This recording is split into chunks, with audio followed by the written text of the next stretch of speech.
Hello everyone. Today we are going to learn Project Management and Entrepreneurship KHU 702, KHU 802, Unit 1 Entrepreneurship according to the AKTU syllabus.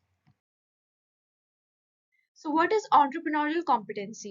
अब entrepreneurial competency कह लो या traits कह लो, हमें same ही चीज लिखनी है, तो इसकी डेफिनेशन देख लेते हैं. Entrepreneurial competency or traits refer to the essential skills, qualities, behaviors and attitude that enables an individual to successfully identify opportunities, take risk, manage a business and achieve growth. These traits are what make someone effective and successful as an entrepreneur. तो ये basically हमारी वो skills या qualities या हमारा behaviour होता है जिससे हम एक अपॉर्चुनिटी को ढूंढते हैं हमारे मार्केट में, फिर उसके लिए रिस्क लेते हैं, अपने बिजनेस को हैंडल करते हैं और उसके बाद उसी बिजनेस को सक्सेसफुल बनाते हैं. तो जिन ट्रेड्स या जिन जो क्वालिटीज है जिनसे हमने ये हासिल करा, हमने अपने बिजनेस को इतना सक्सेसफुल बनाया, उन ट्रेड्स और क्वालिटीज को हम बेसिकली एंटरप्रेन्योरियल कॉम्पिटेंसी कहते हैं. So what are the major competencies? So these are some major competencies. Innovativeness, मतलब हम यूनिक आइडिया सोच रहे हैं, क्रिएटिवली उनको डिलीवर कर पा रहे हैं और नए प्रोडक्ट्स को लॉन्च कर पा रहे हैं, वो आता है इनोवेटिवनेस के अंदर. देन रिस्क टेकिंग, हम विलिंग है रिस्क लेने के लिए, हमें पता है कि इस चीज में हमें बहुत घाटा हो सकता है लेकिन हम इसे प्रॉफिटेबल बाद में जाके बना सकते हैं, तो हम उस रिस्क को लेते हैं कि हम पहले लॉस को फेस करेंगे, देन उस रिस्क के साथ साथ हम उस चीज को सक्सेसफुल बनाएंगे. So that is risk taking. Then leadership qualities, क्या मैं किसी पर्सन को गाइड कर पाऊंगा अच्छे से, उनको मोटिवेट कर पाऊंगा, एक टीम को मैनेज कर पाऊंगा, that comes under the leadership skills. Then decision making, ऐसा होता है कि हम जब बिजनेस करते हैं तो फिर हाँ, ऐसे पिन पॉइंट पे बहुत ज्यादा मूवमेंट्स आ जाते हैं जहां पर हमें इमीडिएट डिसीजन लेना होता है और वो इफेक्टिव होना चाहिए, हमारी चॉइसेस होनी चाहिए, वो इफेक्टिव होनी चाहिए. हमारे डिसीजंस हमारी कंपनी को नेगेटिवली अगर इम्पैक्ट कर रहे हैं तो फिर इसका मतलब हम अच्छे से डिसीजन नहीं ले पा रहे हैं. ठीक है. देन आ जाता है हमारा गोल ओरिएंटेशन, मतलब हमारे बिजनेस का एक सेट ऑब्जेक्टिव है या नहीं, कोई गोल है या नहीं, और उस गोल को हम अचीव कर पा रहे हैं या नहीं कर पा रहे हैं. That comes under the goal orientation. Then problem solving, हमारी स्किल हमारी आइडेंटिफाई करने के लिए, एनालाइज करने के लिए और इश्यूज को रिजॉल्व करने के लिए प्रॉब्लम सॉल्विंग के अंदर आती है. जैसे कस्टमर फीडबैक इसमें बहुत ज्यादा इंपॉर्टेंट होता है, जैसे हमें कस्टमर्स बताते हैं कि हमारे प्रोडक्ट में क्या कमी है और उसके अकॉर्डिंग हम उस चीज को स्ट्रेटेजिकली डिफरेंट करते हैं, चीजों को नए तरीके से करते हैं और उस प्रॉब्लम को सॉल्व करते हैं. देन परसिस्टेंस, मतलब हमारे जितने भी सेटबैक्स हैं, जितने भी चैलेंजेस हैं, उन सब के बावजूद हम लगे पड़े हैं. That comes under persistence. Then self confidence, मतलब हमें विश्वास है कि हमें करके दिखाएंगे. देन अपॉर्चुनिटी सीकिंग, मतलब हमें मार्केट में कोई ऐसी अपॉर्चुनिटी दिखी जो हम ग्रैब कर सकते हैं, जिस पे अच्छा खासा मार्केट हम बना सकते हैं, उसमें हम अपने बिजनेस को लॉन्च करके उसे अच्छा खासा चला सकते हैं और हमने उसे ग्रैब कर लिया.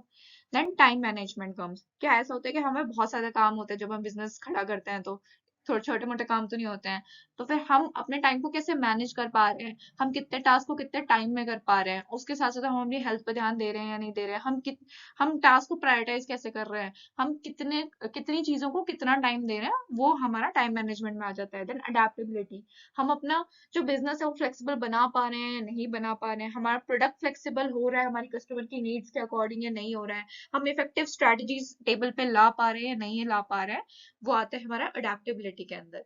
देन कम्युनिकेशन स्किल्स, ये बहुत ज्यादा इंपॉर्टेंट होती है ताकि हम अपने आइडियाज को दूसरों तक सही तरीके से पहुंचा सके. देन नेगोशिएशन स्किल्स, ऐसा होता है कि हमें बहुत बार लोगों से नेगोशिएट करना पड़ता है हमारी टेक्नोलॉजी के अंदर, जब हम दो से ज्यादा ओपिनियनेटेड लोगों के साथ काम करते हैं. उसके बाद नेटवर्किंग एबिलिटी, हमारा नेटवर्क बहुत बड़ा होता है, उसको हम कैसे मैनेज कर पा रहे हैं, हम लोगों से किस तरीके से बात करते हैं, हम लोगों से किस तरह से बिहेव करते हैं, हम अपना नेटवर्क स्ट्रांग रख पा रहे हैं नहीं कर रख पा रहे हैं, वो आता है नेटवर्किंग एबिलिटी के अंदर. देन फाइनेंशियल लिटरेसी, हमारा बजटिंग, हमारी कॉस्टिंग, हमारी मैन पावर में कितनी कॉस्टिंग जा रही है, उससे हम प्रॉफिट बना पा रहे हैं नहीं बना पा रहे हैं, कितना मार्जिन निकल पा रहा है नहीं निकल पा रहा है, वो सारा आता है हमारा फाइनेंशियल लिटरेसी के अंदर, हम कैसे मनी को मैनेज करते हैं basically. So what are the factors affecting entrepreneurial development? So ये हमारे कुछ फैक्टर्स होते हैं जो हमारे entrepreneur बनने की जर्नी में हमारी ग्रोथ को अफेक्ट करते हैं, such as economic factor, social factor, psychological factor, political and legal factor, technological factor. इन सबको हम आगे डिटेल में पढ़ेंगे. इकोनॉमिक फैक्टर्स, तो ये हमारे कुछ होते हैं इकोनॉमिक फैक्टर्स. कैपिटल अवेलेबिलिटी सबसे पहला, तो इसमें बेसिकली होता है कि हम कितना अमाउंट, हमारा पैसा कितना हम अपने बिजनेस में डाल रहे हैं, एक्सेस टू फंड्स और क्रेडिट, ठीक है, और उसको कैसे मैनेज कर रहे हैं।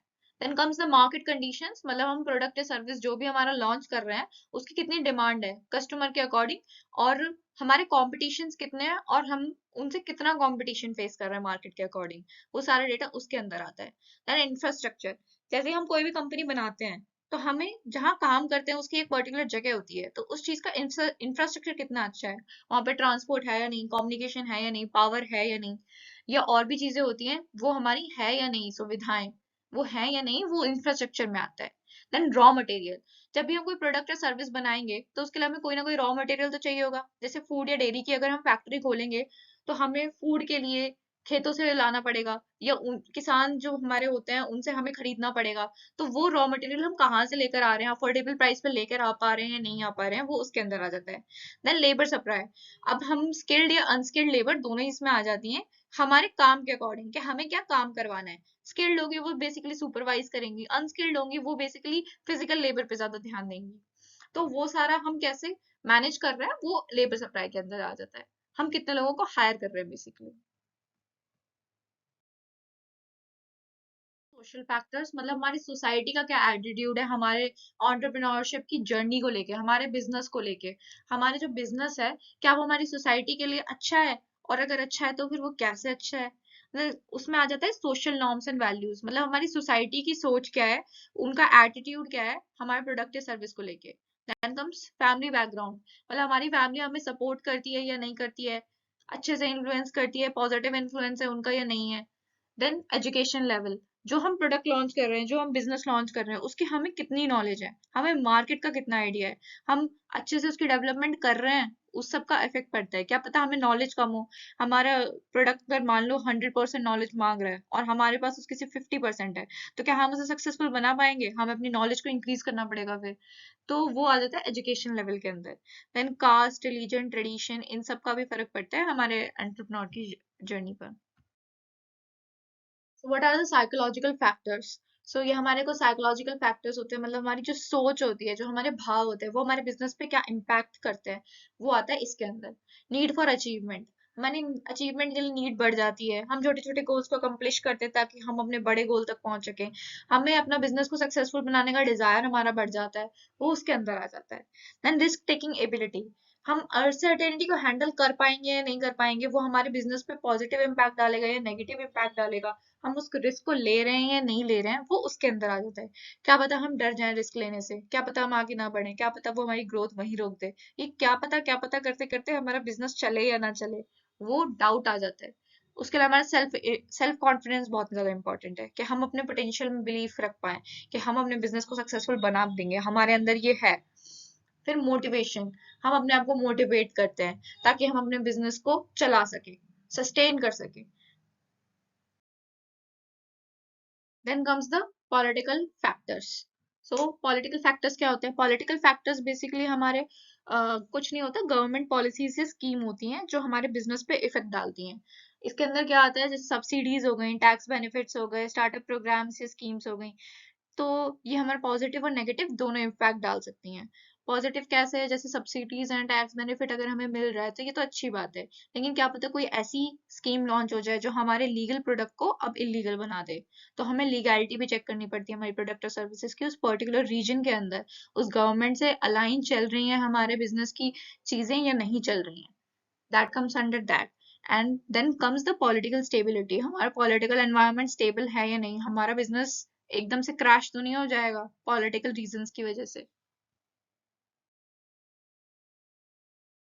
Then comes the technological factors. तो टेक्नोलॉजिकल फैक्टर्स बेसिकली वो फैक्टर्स होते हैं जो हमें टेक वर्ल्ड में अफेक्ट करते हैं। टेक वर्ल्ड क्या हो गया, अब टेक वर्ल्ड हो गया कि जैसे कि हमने एक टेक्नोलॉजी बनाई, हमारे प्रोडक्ट या सर्विस है जो हमारी ओल्ड स्ट्रैटेजी पे काम कर रहा था, अब हमारी नई टेक्नोलॉजी लॉन्च हो गई जो फास्टर है, जिसको यूज करना ज्यादा आसान है और लोग उसको यूज करने के अब उसे लोग यूज करने लगे हैं।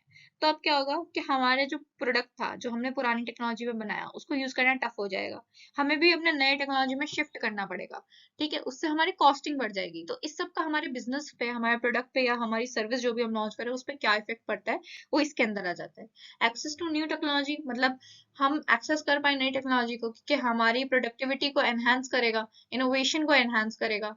ठीक है, देन R&D सपोर्ट, हमें बहुत सारे टेक सपोर्ट की जरूरत हो जाती है, रिसर्च फैसिलिटीज की जरूरत पड़ जाती है, जिससे हम अपने प्रोडक्ट को अच्छे से अच्छा रख पाए, अच्छे से अच्छा मेंटेन कर पाए, और उसको अगर हमें चेंज भी करना पड़े नई टेक्नोलॉजी के अंदर तो हम उसे इजिली कर पाए।